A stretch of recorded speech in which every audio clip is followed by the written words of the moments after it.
কলকাতায় এমপি আনার নিখোঁজের ঘটনায় শেরেবাংলা নগর থানায় মেয়ের অপহরণ মামলা, ন্যায় বিচার প্রার্থনা।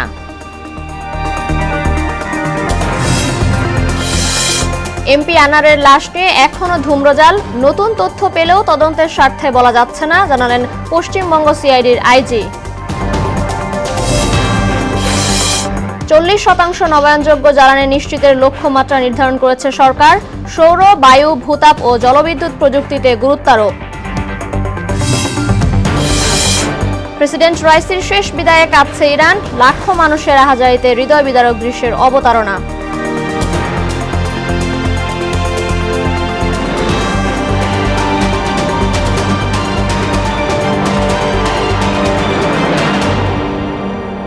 আসসালামু আলাইকুম, সবাইকে মোহনা সংবাদে স্বাগত। শুনছিলেন শিরোনাম, সঙ্গে আছি মার্জিয়া তিশা। এবার বিস্তারিত। কলকাতায় এমপি আনোয়ারুল আজিম হত্যার ঘটনায় রাজধানীর শেরেবাংলা নগর থানায় অপহরণ মামলা দায়ের করা হয়েছে। সন্ধ্যায় নিহত আজিমের মেয়ে মমতারিন ফেরদৌস ডরিন বাদী হয়ে হত্যা মামলাটি দায়ের করেন। শেরেবাংলা নগর থানার অফিসার্স ইনচার্জ মোহাম্মদ আহাদ হোসেন বিষয়টি নিশ্চিত করেছেন। মামলা দায়েরের জন্য বিকেল 5টার দিকে শেরেবাংলা নগর থানায় আসেন নিহত আনোয়ারুল আজিমের মেয়ে। প্রায় 2 ঘন্টার প্রক্রিয়া শেষে রাত 8টার দিকে মামলা দায়ের করেন তিনি। ভারতের পশ্চিমবঙ্গে খুন হওয়া ঝিনাইদহ 4 আসনের সংসদ সদস্য আনোয়ারুল আজিম আনারের মরদেহ উদ্ধার করা যায়নি বলে জানিয়েছে কলকাতা পুলিশ। ভারতের পশ্চিমবঙ্গ পুলিশের সিআইডির মহাপরিদর্শক অখিলেশ চতুর্বেদী বলেছেন, আনোয়ারুল আজিমের খুনের বিষয়টি নিশ্চিত হওয়া গেলেও তদন্তে শনাক্ত করা ফ্ল্যাটে তার মরদেহ পাওয়া যায়নি। তবে এ বিষয়ে আরও কিছু তথ্য পাওয়া গেছে, যা তদন্তের স্বার্থে প্রকাশ করা যাচ্ছে না। আজিমের মরদেহ খণ্ড বিখণ্ড করা হয়েছে বলে বাংলাদেশের পুলিশ জানিয়েছে। সাংবাদিকদের এমন প্রশ্নের জবাবে অখিলেশ চতুর্বেদী বলেন, মাত্রই তদন্ত ভার নেওয়া হয়েছে। রাজ্যের এসএসএল ফিঙ্গারপ্রিন্ট ব্যুরো ও ফটোগ্রাফি টিমের বিশ্লেষণ শেষে এ বিষয়ে বিস্তারিত জানানো হবে।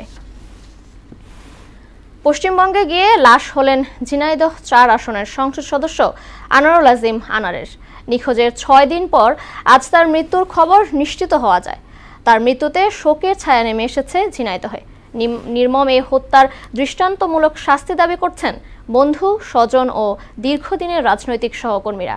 শামীমুজ্জামান চৌধুরীর রিপোর্ট। গত 11 মে চিকিৎসার জন্য ভারতে যান ঝিনাইদহ 4 আসনের সংসদ সদস্য আনোয়ারুল আজিম।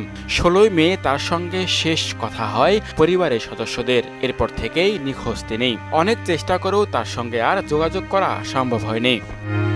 ভারতীয় গণমাধ্যমের তথ্য মতে চিকিৎসার জন্য কলকাতায় গিয়ে গোপাল বিশ্বাস নামে দীর্ঘদিনের পরিচিত এক বন্ধুর বাড়িতে ওঠেন আনোয়ারুল আজিম। 13 মে দুপুরে ডাক্তার দেখানোর উদ্দেশ্যে বাড়ি থেকে বেরিয়ে যান। সন্ধ্যায় ফেরার কথা থাকলেও তার আর খোঁজ মেলেনি। 5 দিন পর 18 মে বরাহনগর থানায় আজিমের নিখোঁজের ঘটনায় অভিযোগ দায়ের করেন তার বন্ধু গোপাল বিশ্বাস। অভিযোগ পাওয়ার পর সন্দেহভাজন দুজনকে আটক করে ঢাকা মেট্রোপলিটন পুলিশ। জিজ্ঞাসাবাদে তারা জানায়, মরদেহ আছে কলকাতার বিধাননগরের সঞ্জীব গার্ডেনের একটি ফ্ল্যাটে। সে খবর দেয়া হয় কলকাতা পুলিশকে। পরে বুধবার মরদেহ উদ্ধার করে পশ্চিমবঙ্গ পুলিশ। এমপি আজিমের মৃত্যুর খবরে শোকে স্তব্ধ হয়ে যায় তার সংসদীয় আসন। বন্ধু, স্বজন ও দীর্ঘদিনের রাজনৈতিক সহকর্মীরা ছুটে আসেন বাড়িতে। আমরা ঝিনাইদহ কালীগঞ্জবাসী এমন একটি এমপিকে হারাইছি, যে এমপি আসলে সর্বদা সব কাজে নিয়োজিত ছিল। তার কোনো দিন ছিল না, রাত ছিল না। প্রতিটা জায়গায় তার অবদান ছিল, তার অভাব কোনোদিন পূরণ হবে না। কালীগঞ্জবাসী সবচেয়ে বড় মূল্যবান সম্পদ হারালেন। এত ভালো লোক, গরিব, বিরোধ, ফকির ভাগাভাগি আপনাকে দেখে। ঝিনাইদহ 4 আসন থেকে 3 বার নির্বাচিত সংসদ সদস্য আনোয়ারুল আজিম হত্যায় জড়িতদের কঠোর শাস্তি দাবি করেছেন ঝিনাইদহের মানুষ। শামীমুজ্জামান চৌধুরী, মোহনা সংবাদ, ঢাকা। ভারতে গিয়ে নিখোঁজ হওয়া সাংসদ আনোয়ারুল আজিম আনারের করুণ পরিণতিতে ন্যায় বিচারের দাবি জানিয়েছেন মেয়ে মমতারিন ফেরদৌস ডরিন। তবে এই ঘটনায় পুলিশের বক্তব্য, এখন পর্যন্ত আনারের মৃত্যু নিয়ে সুনির্দিষ্ট কোনো তথ্য পাওয়া গেলেও সন্দেহভাজন কয়েকজনকে আটক করা হয়েছে। কাজী ইহসান বিন্দিদারের রিপোর্ট। চিকিৎসার জন্য ভারতে গিয়ে নিখোঁজ হন এমপি আনোয়ারুল আজিম। বিষয়টি নিয়ে আলোচনা যখন তুঙ্গে ঠিক তখনই মিলল খণ্ডিত মরদেহ। তবে সহসাই ভেদ করা যাচ্ছে না রহস্যের জাল। বাবার মৃত্যুর খবর পাওয়ার সঙ্গে সঙ্গে মেয়ে ছুটে যান ডিবি কার্যালয়ে। বাবার খুনিদের বিচার চান তিনি।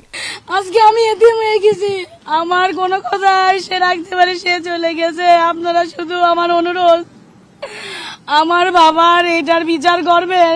পরিকল্পিত হত্যাকাণ্ড ধারণা করলেও পুলিশ মহাপরিদর্শক চৌধুরী আব্দুল্লাহ আল মামুন বলেন, আনারের মৃত্যু নিয়ে সুনির্দিষ্ট কোনো তথ্য পায়নি পুলিশ। কলকাতা কর্তৃপক্ষ এখনো আমাদেরকে সরকারিভাবে সেটা নিশ্চিত করেনি। আমরা যেটা এমবিসির মাধ্যমে আমাদেরকে সরকারিভাবে এখনো নিশ্চিত করেনি। এখনো আমরা যেটা শুনেছি তারা সার্চ করছে।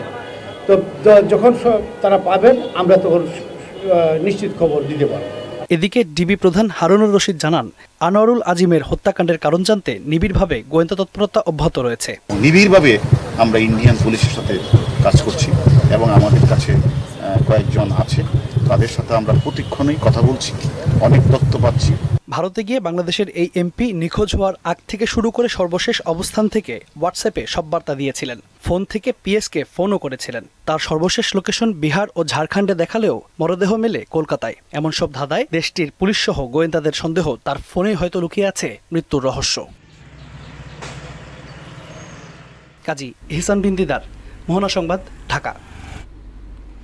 এদিকে এমপি আনোয়ারুল আজিম কলকাতার যে বাড়িতে খুন হয়েছেন সেই বাড়িটি ঘিরে রেখেছে পুলিশ। সেখানে কাউকে ঢুকতে দেয়া হচ্ছে না। কলকাতার নিউ টাউনের বিলাসবহুল আবাসন সঞ্জীবা গার্ডেনের ফ্ল্যাটের মালিক একজন বাংলাদেশি বংশোদ্ভূত ভারতীয় নাগরিক।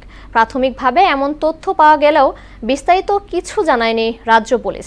তবে পুলিশের বরাত দিয়ে ভারতীয় একাধিক গণমাধ্যম জানিয়েছে, আনোয়ারুল আজিম আনারের হত্যার সঙ্গে 6 জন বাংলাদেশি জড়িত। এদের মধ্যে 5 জন ইতিমধ্যেই বাংলাদেশে চলে গেছেন।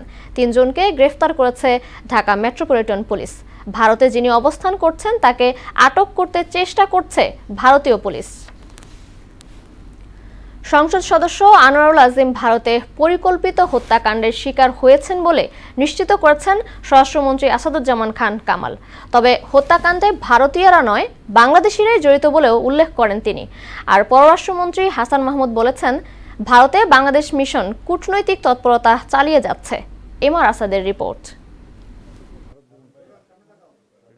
কলকাতার নিউ টাউনে ঝিনাইদহ 4 আসনের সংসদ সদস্য আনোয়ারুল আজিমের মরদেহ উদ্ধারের বিষয়ে ধানমন্ডির সরকারি বাসভবনে সাংবাদিকদের ব্রিফ করেন স্বরাষ্ট্রমন্ত্রী আসাদুজ্জামান খান কামাল। ব্রিফিংয়ে মন্ত্রী জানান, পরিকল্পিত হত্যাকাণ্ডের শিকার হয়েছেন আনোয়ারুল আজিম। কলকাতার এক বাসায় তাকে পরিকল্পিতভাবে খুন করা হয়েছে এবং এই খুনের মোটিভ কারা কারা খুন করেছিলেন এই সব তথ্যই আমাদের ভারতীয় পুলিশ কাজ করছে, আমাদের পুলিশও কাজ করছে।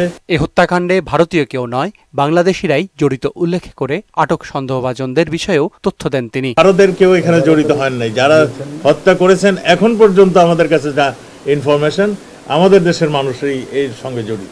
রাজধানীতে পৃথক অনুষ্ঠানে এমপি আনোয়ারুল আজিমের মরদেহ উদ্ধার ও হত্যাকাণ্ড নিয়ে কথা বলেন পররাষ্ট্রমন্ত্রী হাসান মাহমুদ। হত্যাকাণ্ডের মূল হোতাকে এবং কয়েকজনকে গ্রেফতার করা হয়েছে, ডিবি গ্রেফতার করেছে। এ বিষয়ে পশ্চিমবঙ্গ পুলিশের সঙ্গে বাংলাদেশ মিশন সার্বক্ষণিক যোগাযোগ রাখছে বলেও জানান তিনি। মিশনের মাধ্যমে খোঁজ রাখছি এবং মিশন কলকাতা পুলিশের সাথে নিয়মিত যোগাযোগ রাখছে। আমাদের হ্যান্ড থেকে স্বরাষ্ট্র মন্ত্রণালয়ের মাধ্যমে যোগাযোগ রাখা হয়েছে। পরিকল্পিত হত্যাকাণ্ড হলেও দুদেশের সম্পর্কে প্রভাব পড়বে না বলেও মন্তব্য করেন হাসান মাহমুদ। পরিকল্পিত হত্যাকাণ্ড, সুতরাং এখানে এটি 2 রাষ্ট্রের বিষয়। এমআর আসাদ, মোহনা সংবাদ, ঢাকা। যথাযথ ধর্মীয় ভাব গাম্ভীর্যে পালিত বৌদ্ধ সম্প্রদায়ের প্রধান ধর্মীয় উৎসব বৌদ্ধ পূর্ণিমা। দিনটি উপলক্ষে সারা দেশের বৌদ্ধ বিহারে বৌদ্ধ পূজা, প্রদীপ প্রজ্বলন, শান্তি শোভাযাত্রা, ধর্মীয় আলোচনা ও সমবেত প্রার্থনার আয়োজন করা হয়। এছাড়াও মানবজাতির সর্বাঙ্গীন শান্তি ও মঙ্গল কামনায় বিশেষ প্রার্থনার ব্যবস্থা রাখা হয়েছে বলে জানিয়েছেন বুদ্ধিস্ট ফেডারেশনের মহাসচিব। বছর আমরা বুদ্ধ পূর্ণিমাকে সবচেয়ে বেশি যেদিকে ফোকাস করতে চাইছি সেটা হচ্ছে বৈশ্বিক জলবায়ু। বুদ্ধ পরিনির্বাণ প্রাপ্তি হয়েছিল এই বৈশাখী পূর্ণিমায় এবং বুদ্ধত্ব লাভ করেছেন এবং উনি জন্মগ্রহণ করেছিল এই বৈশাখী পূর্ণিমায়। সে কারণেই এই পূর্ণিমাটি আমাদের কাছে অত্যন্ত তাৎপর্যপূর্ণ। আমরা সবাই চাই যে জগতের সকল প্রাণী যেন সুখে থাক, সবাই সুখ শান্তি সমৃদ্ধি লাভ করুক। আজকে শুধু না, অন্য যে কোনো দিন আমরা যখনই মন্দিরে আসি তখন এই বোধি গাছের নিচে পানি উৎসর্গ করি। নতুন কাপড় পরে সবাই বিহারে আসি, সবাই প্রার্থনা করি, সবার সাথে দেখা সাক্ষাৎ হয়, কথা বলা হয়, গল্প হয়।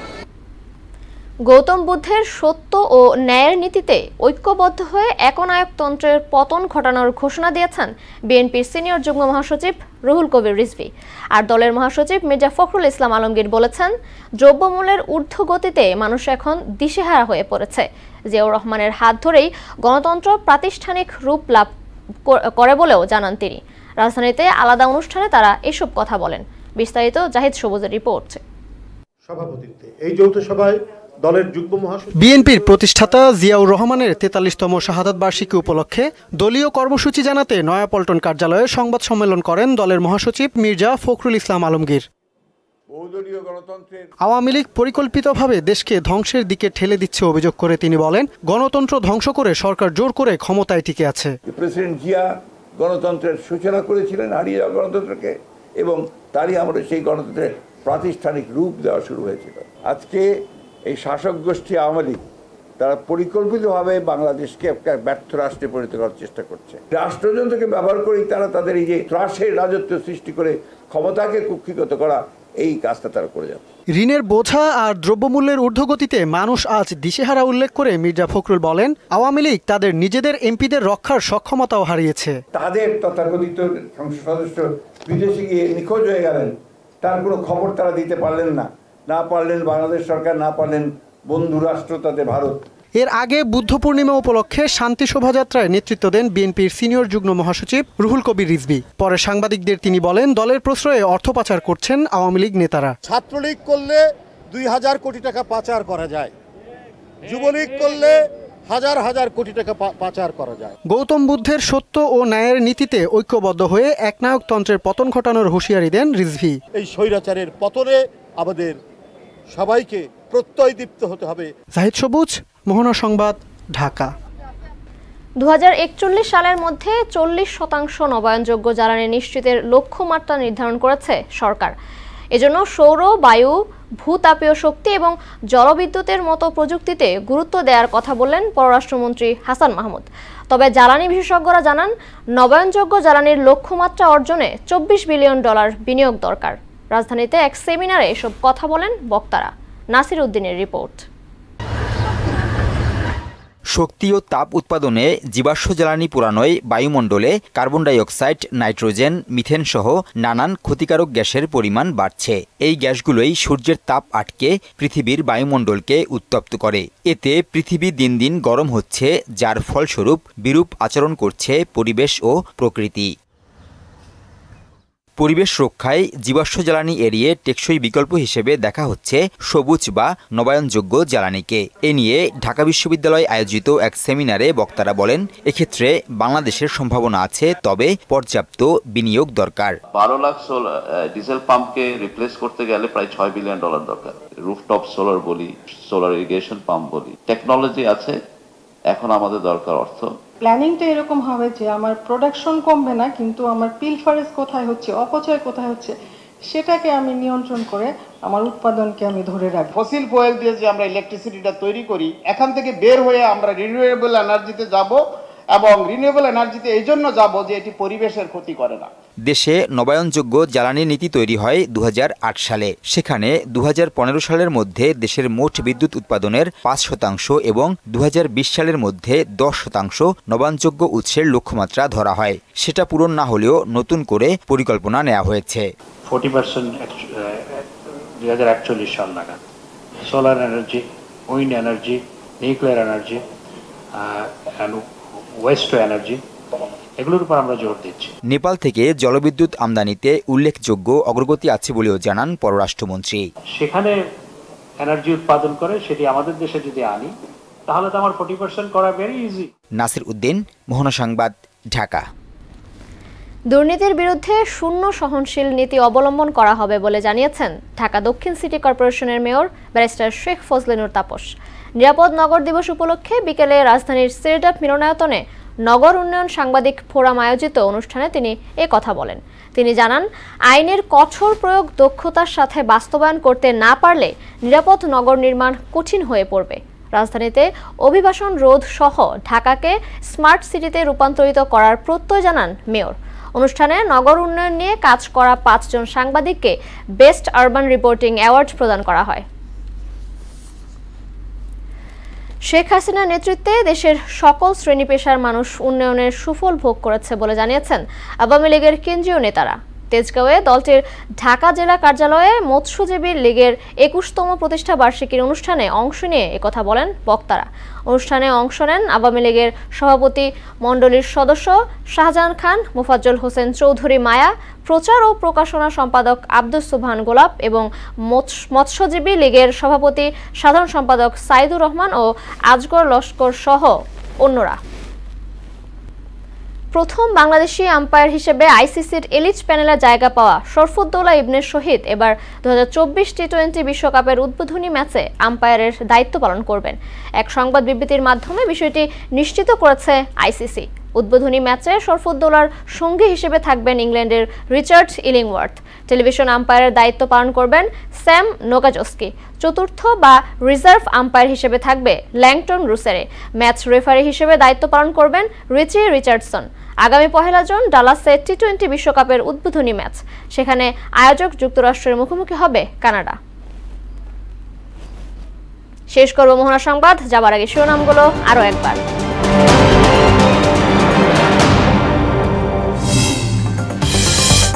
কলকাতায় এমপি আনার নিখোঁজের ঘটনায় শেরেবাংলা নগর থানায় মেয়ের অপহরণ মামলা, ন্যায় বিচার প্রার্থনা।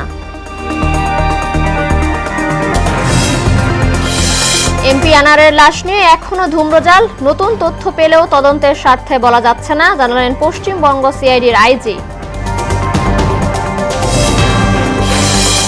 40% নবায়নযোগ্য জ্বালানি নিশ্চিতের লক্ষ্যমাত্রা নির্ধারণ করেছে সরকার। সৌর, বায়ু, ভূতাপ ও জলবিদ্যুৎ প্রযুক্তিতে গুরুত্বারোপ। প্রেসিডেন্ট রাইসির শেষ বিদায়ে কাঁপছে ইরান, লাখো মানুষের আহাজারিতে হৃদয় বিদারক দৃশ্যের অবতারণা।